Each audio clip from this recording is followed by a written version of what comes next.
Even though developer Turn10 is touting Forza Motorsport 6 as their biggest yet, in some ways, it feels like it's flying a little under the radar. In fact, just last week is the first time anyone outside of the studio has been given the opportunity to go hands-on.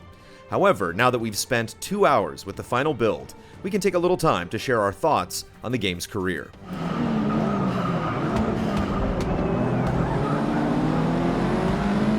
The career structure spans 5 volumes, subdivided into 3 series each, with a varied number of races per series. Within each series, you can choose which subculture of cars you want to compete in, giving you latitude to find a style you like in every tier. The career in Forza 6 is focused on telling the stories of motorsport. Each leg of the journey is introduced with narrative. The live-action opening asks why we race.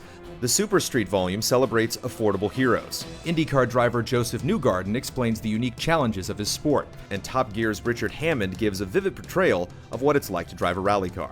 You feel like you could drive them anywhere, and that no matter how ambitiously you enter a corner, everything will be okay. Probably. You can also partake in 80 optional showcase events along the way, putting you in touch with iconic cars and races. The first showcase features IndyCar as you blast around the oval, desperately trying not to collide with other drivers. Compared to the Lancer Evo that we'd been driving in previous races, it took a minute to adjust to the drastic increase in speed. However, it's this change in pace that makes showcase events a welcome detour from the career. Tracks in Forza Motorsport 6 are spread across 26 locations, including favorites like Hockenheim, the Circuit of the Americas, and the Bernese Alps. In the first couple of hours that we've played, we've yet to revisit the same location twice.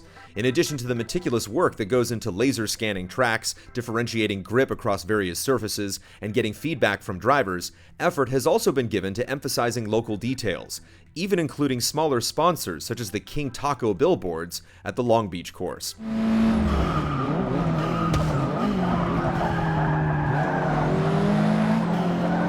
Drivatars are back, taking advantage of 2 years of refinement since the launch of Forza 5. Plus, if you still feel like their behavior is too unsportsmanlike, there's now an option to limit them from making aggressive moves like sideswipes, and enabling that limiter doesn't reduce your payouts.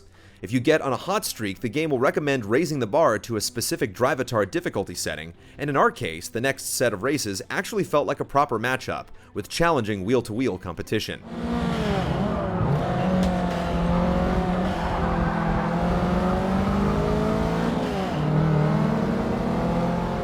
Two new features for Forza 6 are night races and weather, both of which have been big fan requests for years. While we've yet to drive anywhere that's pitch black, the introductory series did give a taste of the shifting stadium lights of the Yas Marina. The announcer also alludes to the changes in grip that come as the track cools at night, but as we were in a relatively slow starter car, the effect wasn't immediately noticeable.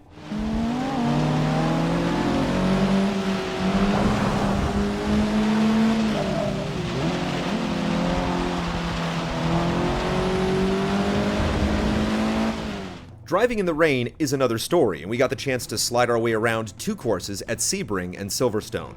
Perhaps the biggest differentiator compared to other driving games is the impact of puddles.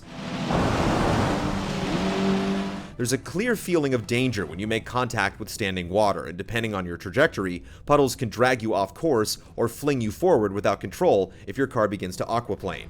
The one downside to both night and weather, however, is that neither are dynamic, so you won't get to watch the sunset or see the clouds open up. With Forza 6, it seems that the team is focused on simply capturing the most extreme scenarios for these conditions.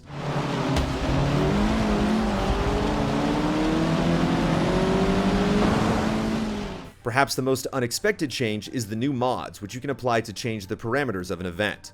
Vaguely inspired by Hearthstone, you purchase mods in blind packs using in-game credits. Buying more expensive packs gives you a better shot at netting rare mods. You can apply 3 mods before an event starts, and we've seen 3 different types so far.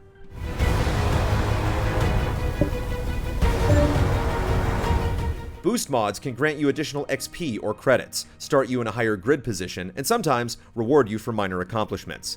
These mods are essentially burners. You can fill all 3 slots with them, but you use them once and they're gone. Crew mods apply various upgrades to your car's performance, such as increased braking, power, or grip, and sometimes give additional boosts at specific tracks. You can use crew mods repeatedly, but can only apply one at a time.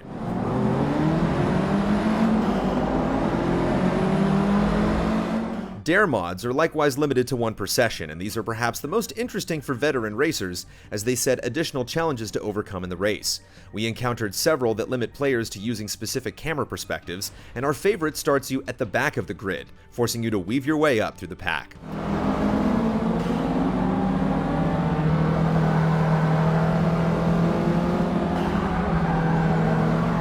Since we were essentially spending someone else's credits at the preview event, we freely purchased packs of mods between races, and it's easy to start getting hooked.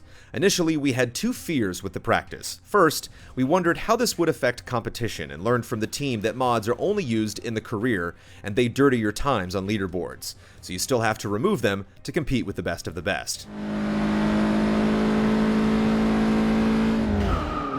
Our second worry was that the system felt ripe for microtransactions, but thankfully, after the controversy that surrounded Forza 5, Turn 10 is abandoning such real money schemes in Forza 6. They've even stated that the in-game economy is designed to lean more on the generous side. In fact, one feature that's carrying over from Forza Horizon 2 is the prize spinner that appears when you level up, and right away, we landed a Bugatti Veyron and 1,000,000 credits.